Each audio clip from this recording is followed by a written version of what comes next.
아멘. 하나님께 영광을 돌려드리겠습니다.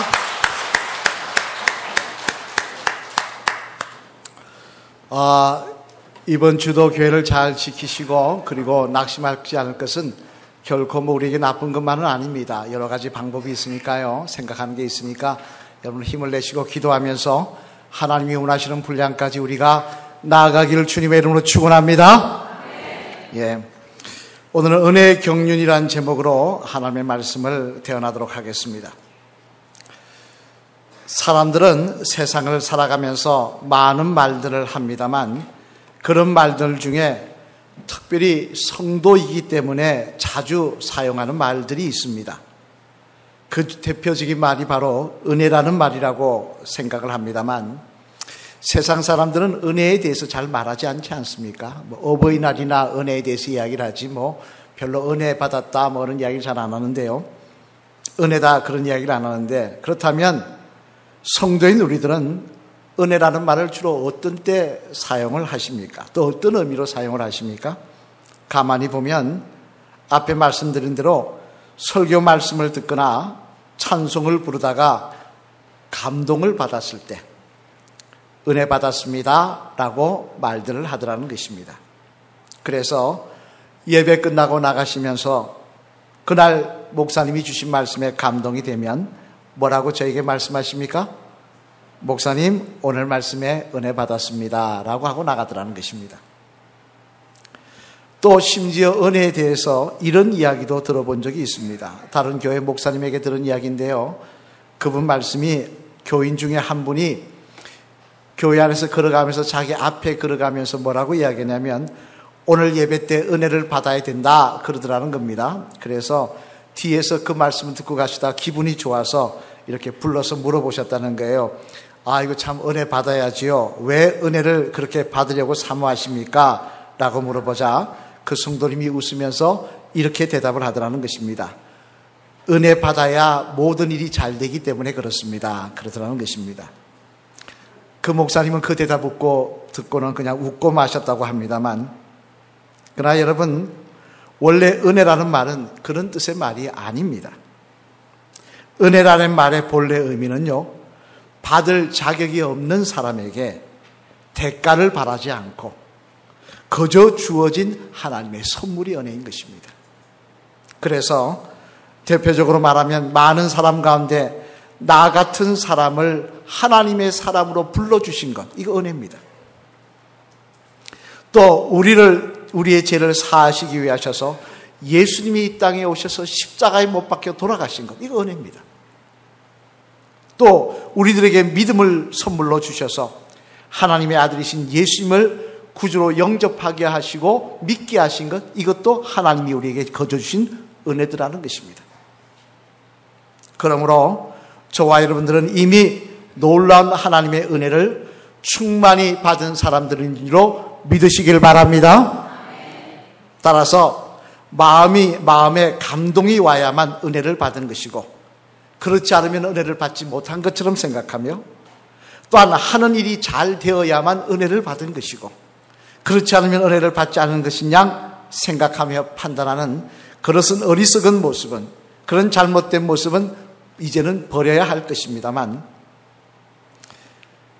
그런 면에서 오늘 본문의 말씀에 보면 우리들이 주목해 보아야 할 하나님께서 우리들에게 베푸시신 또 다른 은혜에 대해서 말씀하고 있는데 우리 한번 오늘 본문 2절 말씀을 앞을 보시면서 같이 읽겠습니다. 시작. 너희를 위하여 내게 주신 하나님의 그 은혜의 경륜을 너희가 들었을 터이라. 아멘. 무슨 말씀입니까? 바울이 말씀합니다. 뭐라고 말씀하느냐?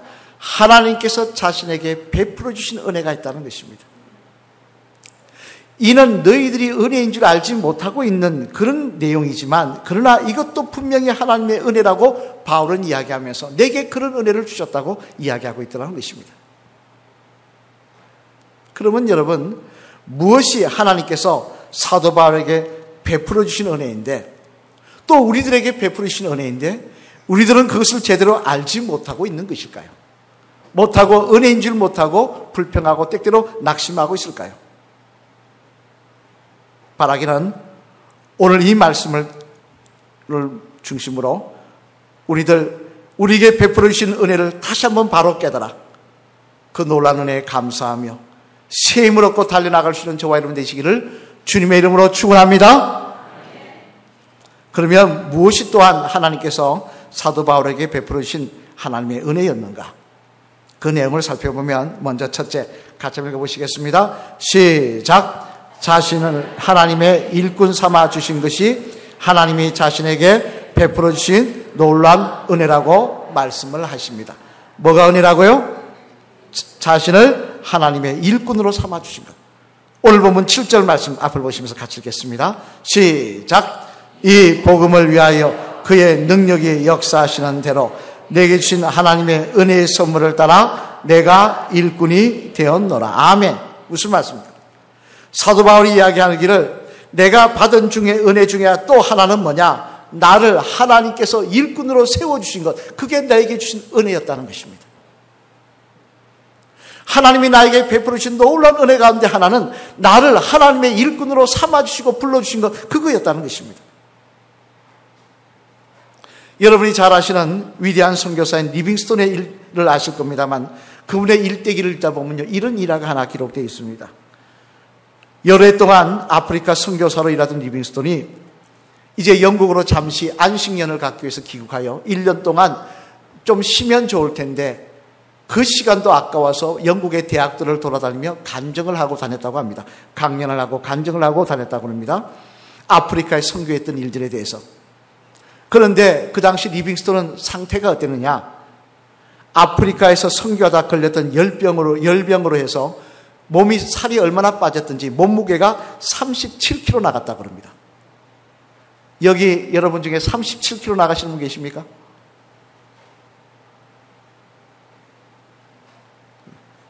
(37kg) 이게 좀에 쉽게 나가는 몸무게 아닙니다. 37kg 나가는 그 정도로 비쩍 말랐고요. 거기다가 한쪽 팔은 사자에게 물어 뜯겨가지고 떨어진 것을 겨우 억지로 붙여가지고 말이 팔이지 들렁들렁 달려있는 그런 상태였습니다. 그런 모습으로 리빙스턴은 도시를 돌면서 간증을 하는데, 대학마다 간증을 하는데 그 간증을 듣고 많은 사람들이 눈물을 흘리고 감동을 받았다고 합니다만, 그러던 중 하루는 그 간증을 듣던 사람 중에 대학생 한 명이 벌떡 일어나 이야기하기를, 박사님, 오늘 저도 박사님의 말씀을 들으면서 결심하였습니다. 저도 아프리카에 선교사로 가겠습니다. 저도 거기에 가서 죽을 각오가 되어 있습니다. 라고 하는 것이었습니다. 여러분, 많은 그 이야기를 들은 사람 중에 젊은 대학생 한 사람이 그렇게 결단을 하고 손을 들고 아프리카 선교사로 가겠다고 자원하니 이 얼마나 귀한 일입니까? 말씀을 전하는 리빙스턴에게 얼마나 큰 힘이 되었겠습니까? 하지만 그 말을 들었던 리빙스턴은 이렇게 대답을 했다고 합니다. 물론 그래야지요. 나도 과거에 그런 각오를 가지고 아프리카로 갔었습니다. 하지만 더 중요한 것이 하나 있는데 그것은 바로 하나님께서 이런 일을 나에게 맡겨주셔야 되는 것입니다.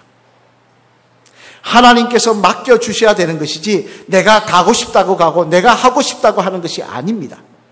라고 이야기를 하더라는 것입니다. 즉 다시 말해서 하나님의 일꾼은 누구나 다 되고 싶다고 되는 것이 아니더라는 것입니다. 내가 하나님의 일꾼이 되고 싶다고, 내가 자원한다고 하나님이 아무리 자원해도 하나님이 불러주지 아니하시면, 기회 주지 아니하시면 될 수 없는 일이라더라는 것입니다. 사실 여러분, 대표적인 사람이 바울이지 않습니까? 바울이 회심하기 전에요, 그의 이름은 사울이었습니다. 근데 그 사울일 때 그가 열심을 내었던 일이 무엇이라고 성경에 기록하고 있느냐? 우리 한번 읽어보실까요? 사도행전 8장 3절 말씀 앞을 보시면서 같이 읽겠습니다. 시작. 사울이 교회를 잔멸할세 각 집에 들어가 남녀를 끌어다가 옥에 넘기니라. 아멘. 무슨 말씀입니까? 바울이 사울일 당시 옛날에 과거에 바울은 무슨 일을 힘을 냈느냐? 교회를 잔멸, 완전히 멸망시키는 일에 앞장섰던 사람이라는 것입니다. 그래서요, 교회를 잔멸하기 위해서 교인들을 죽이고 그들을 끌고 가고 옥에 가두고 이런 일을 했는데, 대표적으로 여러분 잘 아시는 대로 서대반 집사님이 순교할 때도 그 일을 주도한 사람, 주동자 중에 한 사람이 누굽니까? 바로 사울이었습니다. 그는 그곳에서 다른 사람들이 돌을 던질 수 있도록 옷을 보관하면서 돌로 저 스데반을 쳐 죽이라고 고함질렀던 사람이 바로 그 바울, 옛날 이름 사울이었다는 것입니다. 그런데 만약 하나님께서 그런 사울을 괘씸하게 여기셔서 스데반을 죽일 때에 그도 함께 죽이셨다면 그가 어떻게 하나님의 일꾼이 될 수 있었겠습니까? 죽이지 않았다 하더라도 그를 그냥 내버려 두셔서 그렇게 강팍하게 살다가 지옥 가게 하셨다면 그가 어떻게 하나님의 일꾼이 될 수 있었냐는 말씀입니다. 하나님께서 그를 만나주시고 불러주셨기 때문에 가능한 일이라는 것입니다. 이는 또한 수제자인 베드로도 마찬가지입니다. 베드로도요, 그 출신이 참 천박했습니다. 천박한 어부, 그 당시 유대인 중에 제일 할 것 없는 사람들이 하는 일이 어부였습니다. 나서기를 좋아했지 실제는 급쟁이였던 그였습니다. 그런데 그가 어떻게 예수님의 수제자가 되어서 천국의 열쇠까지 받는 사람이 되었습니까? 예수님을 3번이나 부인했던 사람인데요. 그것도 주님께서 그를 택하셔서 포기하지 아니하시고 그에게 성령을 부어주시고 그를 붙잡아 주셨기에 그가 그런 은혜를 누리더라는 것입니다. 따라서 여러분, 하나님의 일꾼이 된다는 것은요, 아무나 하고 싶어서 할 수 있는 일이 아닙니다.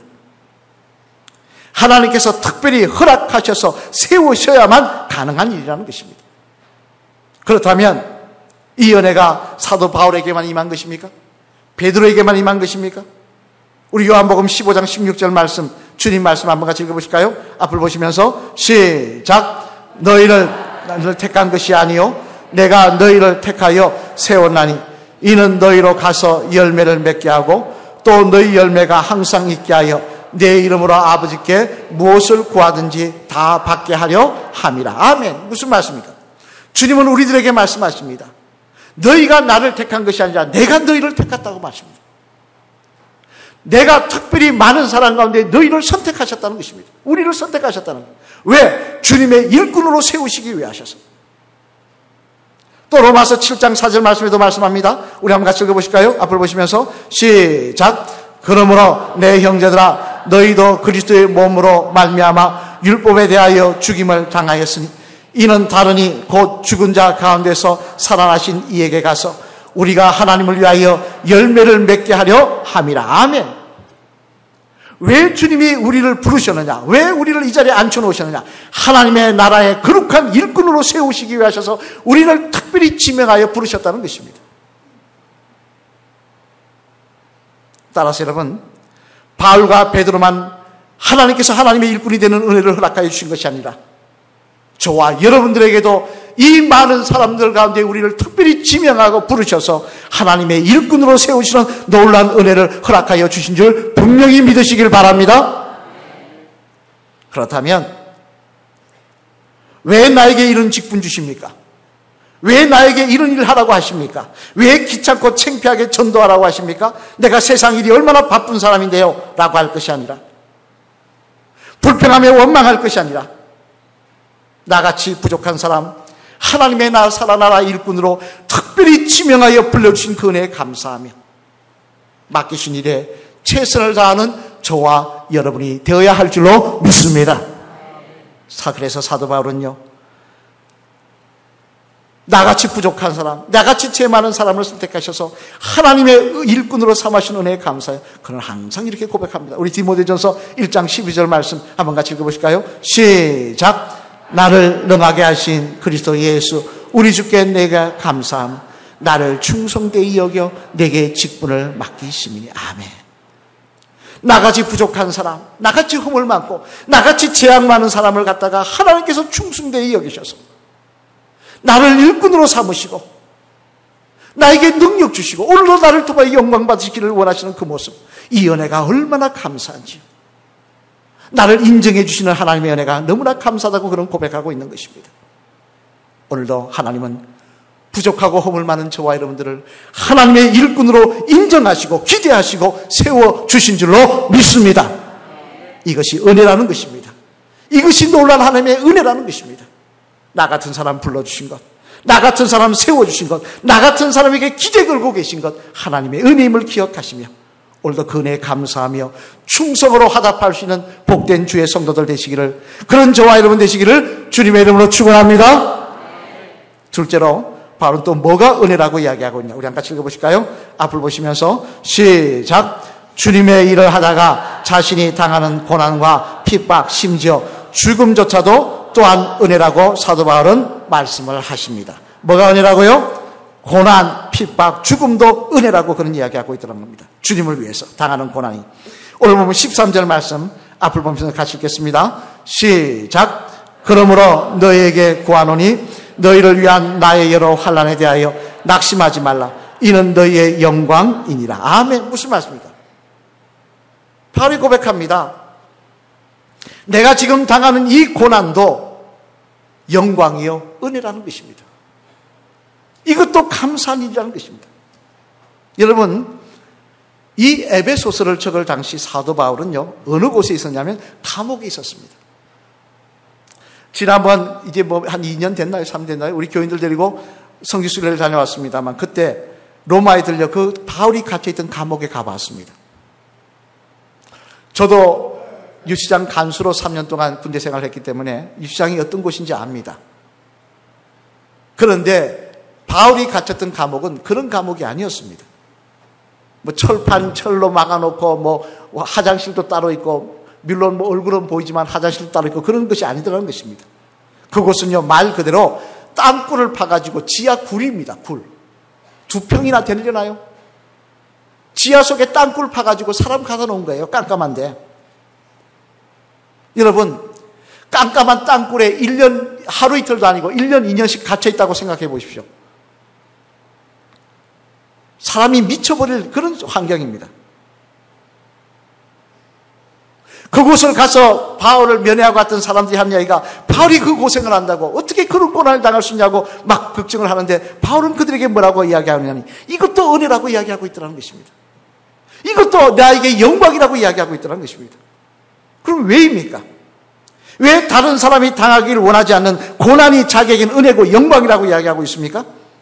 그것은 이 고난이 나의 죄 때문에 당하는 것이 아니라 예수 그리스도를 위해서 당하는 고난이기 때문에 그렇다는 것입니다. 내가 사랑하는 주님을 위해서 당하는 고난이기 때문에 그는 은혜의 영광이라고 이야기하고 있더라는 것입니다. 여러분, 우리가 정말 주님을 사랑하게 되면요, 주님 때문에 당하는 고난과 핍박은 정말 힘들지 않습니다. 여러분, 연애할 때 그랬지 않습니까? 연애할 때 저 사람 위해서 내가 뭐든지 해줄 것 같았지 않습니까? 심지어 그래서 말도 안 되는 소리도 하지 않습니까? 별도 따주겠다, 달도 따주겠다. 당신을 위해서 내가 어떤 고난도 내가 기쁨으로 감사하겠다는 거예요. 왜? 사랑하니까. 이와 마찬가지로 주님을 우리가 정말 사랑하게 되면요, 그 은혜가 주님이 나를 위해서 어떤 사랑을 베푸는지 알고 그 은혜에 감동하여 그 주님을 사랑하게 되면,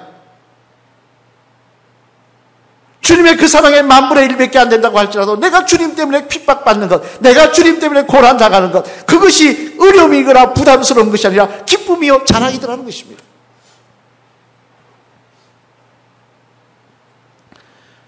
평양에 가면 산정행 교회라고 하는 교회가 있습니다만 지금도 있는지 모르겠습니다. 그 교회는 유명한 교회입니다. 왜 그러냐니 순교자를 많이 낸 교회입니다. 대표적인 순교사가 주기철 목사님이십니다. 신사참배 반대하다가 돌아가셨던 그 주기철 목사님. 해방되고 난 다음에는요, 또 공산당이 들어왔을 때 그 공산당에 반대하다가 김철훈 목사님, 장일순 목사님이 공산당에 의해서 총알을 맞고 총살을 당해 순교하셨던 교회입니다. 근데 그 교회 순교자 중에 또 한 명의 교육자가 있는데 그 사람 바로 백인숙이라고 하는 평양신학교를 졸업한 여자 전도사님이셨습니다. 이 백인숙 전도사님도 공산당이 저 북한을 들어왔을 때 순교한 순교자 중에 한 분이셨는데요, 그분이 적어놓은 글이 참 마음에 와닿아서 말씀을 드립니다. 한번 들어보시길 바랍니다. 주여, 전에는 제가 철이 없어 은혜가 시련보다 좋은 것이라고 생각을 했고 또 시련이 내 인생에 없어지기를 기도했었습니다. 그러나 이제는 깨달았습니다. 은혜만이 축복이 아니라 시련도 축복이라는 것을, 시련에서 받은 은혜 한없이 귀하고 시련처럼 보배로운 것이 없다는 것을 이제야 제가 깨달았습니다. 주님, 은혜와 시련 이 둘은 마음대로 오고 가지 못하고 주님이 축복하시고 주님이 교육하실 때만 찾아오는 것입니다. 당신은 감당하지 못할 은혜도 감당하지 못할 시련도 주시지 않으시는 분이십니다. 바라옵기는 어떠한 경우라도 주님만 찬송하게 하옵소서. 어떠한 경우라도 주님께 감사하게 하옵소서. 그 전도사님의 그 글이었습니다. 일기였습니다. 그리고는 그 일기를 적은 지 며칠 지나지 않아 그녀는 공산당의 총불이 앞에 섭니다. 그리고는 공산당이 묻습니다. 예수 믿겠느냐? 죽어도 예수 믿겠느냐? 동네 사람들을 불러 모아놓고 교인들 앞에서 그 전도사님에게 총을 들이대며 묻습니다. 예수 믿겠느냐? 그녀는 미소를 지으면서 이렇게 대답을 했다고 합니다. 예수님을 위해서 죽을 수 있다면 오히려 영광이겠습니다. 내가 예수님을 위해서 죽을 수만 있다면 이것은 나에게 영광이겠습니다. 결국 백인숙 전도사님은요, 총알도 아깝다고 해가지고 산 사람을 그냥 땅속에 묻어버렸습니다. 상처로 묻어서 순교당하셨습니다. 근데 그것을 본 사람들이 다 하는 이야기가 그 전도사님이 땅에 묻힐 때도 두려워하지 않고 웃으면서 묻혔다는 것입니다. 내 살아가는 주님을 위해서 내가 죽을 수만 있다면 내가 영광이기 때문에 나는 기뻐하며 죽겠습니다. 그렇다는 것입니다. 여러분, 이처럼 정말 주님을 사랑한다고 한다면요, 주님을 위해 협박당하고 주님을 위해서 고난을 당하고 심지어 주님을 위해 순교하는 것조차 어렵고 힘든 일이 아닌 것입니다. 그것은 기쁨이요 은혜요 영광인 것입니다. 그래서 주님을 위해 순교했던 사도 바울도 빌립보서 1장 20절 21절 말씀에서요, 그는 이렇게 고백합니다. 우리 한번 같이 읽어보실까요? 빌립보서 1장 20절 21절 말씀 앞을 보시면서 시작. 기대와 소망을 따라 아무리든지 부끄러워하지 아니하고 지금도 전과 같이 온전히 담대하여 살든지 죽든지 내 몸에서 그리스도가 존귀하게 되게 하려 하나니 이는 내가 사는 것이 그리스도니 죽는 것도 유익함이라. 아멘. 내가 정말 사랑하는 예수님을 위해서라면 살고 죽는 것 중요하지 않다는 것입니다. 그분을 위해서라면, 그분의 영광을 위해서라면 죽는 것도 은혜요 영광이라고 바울은 고백하고 그 고백과 함께 그는 순교했던 것입니다. 여러분, 이런 바울을, 이런 백이순 전도사님을 어떻게 주님께서 영광의 면류관을 세워주시며 그를 환영하지 않으셨겠습니까? 그의 인생을 어떻게 기뻐하지 않으실 수가 있겠습니까? 오늘도 주님 위해서 핍박당하고 고난당하고 무시당하는 것, 이것은 우리가 주님 앞에 갔을 때 자랑거리요, 주님 앞에 갔을 때 기쁨이요, 우리의 면류관이 될 줄로 믿습니다. 사랑하는 성도 여러분, 오늘 본문에서 사도 바울은요, 우리가 받은 은혜 가운데 우리가 은혜인 줄 모르고 사는 것에 대해서 말씀을 하십니다만 그 은혜가 무엇이라고 말씀하고 있습니까? 먼저는 우리가 불평하며 왜 하나님 이런 일을 맡기십니까? 왜 저렇게 해야 하십니까? 라고 불평했던 그 일꾼된 것, 그 주님의 사명자로 쓰임받고 있는 것, 이것이 은혜라고 이야기하고 있습니다. 왜? 아무나 맡기시는 것이 아니기 때문입니다. 아무에게나 주시는 특별한 은혜가 아니기 때문에 그렇다는 것입니다. 나 같은 부족한 사람을 하나님께서 특별히 보시고 세우셨기 때문에 그렇다는 것입니다. 그리고 더 나아가 주님을 위해서 고난과 핍박, 순교까지 당하는 것도 은혜라고 말씀하십니다. 왜냐하면 내가 사랑하는 주님을 위해서 내가 조금이라도 내 핍박과 고난을 통해서라도 내 마음과 뜻을 주님께 드릴 수 있고, 그리고 더 나아가 하나님 나라 갔을 때 이것이 끔찍한 자랑이 될 것이기 때문에 그렇다는 것입니다. 여러분, 저는 소망합니다. 저와 여러분의 마음속에 언제부터인가 불평과 그 원망이 되었던 일꾼으로서의 사명은, 그 사명이 하나님의 은혜의 자리임을 깨닫고 다 다시 한번 주님 앞에 돌아서는 역사가 일어나기를 소망합니다. 그리고 내가 주님 때문에 당하는 고난과 핍박조차도 이것이 나에게 주신 하나님의 은혜임을 기억하시고 감사하시는 주의 성도가 되시길 바랍니다. 마지막으로 따라 하시겠습니다. 집사님, 일꾼으로 삼아주신 것, 주님 때문에 고난을 당하게 하신 것, 이 모든 것이 은혜입니다. 이 은혜에 감사할 수 있는 집사님 되시길 바랍니다. 이 은혜에 감사할 수 있는 집사님 되시길 바랍니다. 할렐루야. 아멘. 무엇이 은혜라고 생각하며 사셨습니까? 무엇에 감사하며 사셨습니까? 잘 되어야 은혜입니까? 내 자식이 좋은 대학 가야 은혜입니까? 아닙니다. 나 같은 사람 믿고 일을 맡겨주신 것 은혜입니다. 내가 주님 위해서 고난받을 수 있는 것 은혜입니다. 아무나에게 주시는 자리가 아니기 때문에 그렇습니다. 그래서 마가복음 8장 35절 말씀을 보면요, 주님이 이렇게 말씀하십니다. 우리 한번 같이 읽어보실까요? 같이 읽겠습니다. 시작. 누구든지 자기 목숨을 구원하고자 하면 잃을 것이요, 누구든지 나와 복음을 위하여 자기 목숨을 잃으면 구원하리라. 아멘. 주님을 위해 일하는 모습에는, 주님을 위해 당하는 고난에는 반드시 하나님의 상급이 있다는 것입니다. 그 자리가 상급으로 이어지는 은혜의 자리라는 것입니다. 바라기는 오늘도 하나님이 저와 여러분을, 부족한 저와 여러분을 충성되이 여기셔서 하나님의 일꾼으로 불러주셨다는 사실에, 또 주님을 위해서 고난까지 받아들 수 있는 다른 사실 자리에 우리를 인도하셨다는 사실에 감사하며, 주님, 이 일이 은혜임을 깨닫고 더 주님 앞에 충성되어 인정받는 주의 성도, 주님 앞에 갔을 때 자랑거리가 많은 주의 성도 되게 하여 주시옵소서. 그렇게 고백할 수 있는 저와 여러분 되시기를 주님의 이름으로 간절히 축원을 드립니다. 우리 찬양하시겠습니다.